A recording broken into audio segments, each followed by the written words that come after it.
Hi, I'm Laura Young, an environmental campaigner and scientist, and I've been on a journey myself thinking about what sustainability means for me.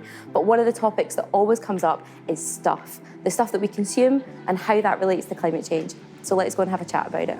So why does stuff and consumption matter when it comes to climate change? I feel that consumption and the stuff that we buy is always the topic that goes under the radar when we think about climate change. But we often forget that when we make something, whether it's a t-shirt or a car, there's lots of energy that goes into that. It might be transported around the world. All of that takes carbon to do that. We then use it. We might have to wash it, top it up, charge it. That's all energy as part of the life cycle of a thing. And then, of course, at the end, we throw it away. And so actually the things that we consume have a lot of carbon related to them, which, of course, comes into climate change. And there was a stat that always stuck with me when it came out. And it was because Zero Waste Scotland did some research looking at the carbon intensity of the stuff that we have. And actually, as a country, 80% of our carbon footprint comes from the things, the stuff that we buy and consume. Wow, that's really interesting. I guess I never really thought of it as being such a huge part of what we're dealing with. Is it something that's relatively easy for people to get involved with? I guess take people, because one of the things we also need to recognise is that people around the world consume different amounts of stuff. We consume a lot more than other parts of the world, sometimes like 10 times as much. But that's also changed over time.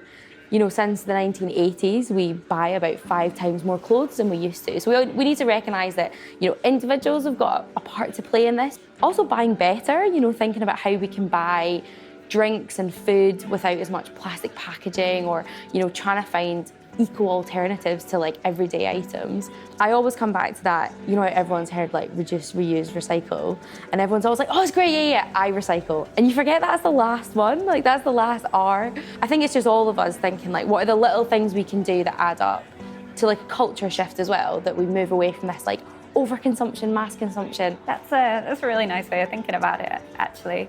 So obviously there's lots of individual actions we can take, but does any of it need to come from the business level or from the government? So I think that companies have a lot of responsibility to make their items fixable. I know that one of the big examples is particularly around tech. If you've got a t-shirt and you get a hole in it, some of us can sew, we can give it a go. But if you have a mobile phone or a washing machine, if it breaks, how on earth are you supposed to fix that? I know I'm not pulling my washing machine out and trying to fix it. And there's a lot of work being done, from business and governments. This kind of right to repair is something that's kind of growing and coming up. And it's this idea that we have the right to repair things that we buy. And actually, it opens up this whole other economy that you get into. I've been trying to do this for a few years now.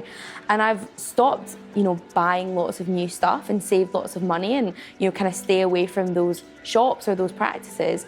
But suddenly I'm using seamstresses and tailors, and I'm going into all these different spaces and hiring people to mend things and going to workshops. And suddenly it's opened up this whole other world of people and jobs that we can also be supporting while just buying a little bit less and saving that carbon. Yeah, no, I love that idea, and that you're actually helping keep all these pretty valuable trades alive and going. So obviously there is some criticism on this, that it can be really expensive to buy sustainably.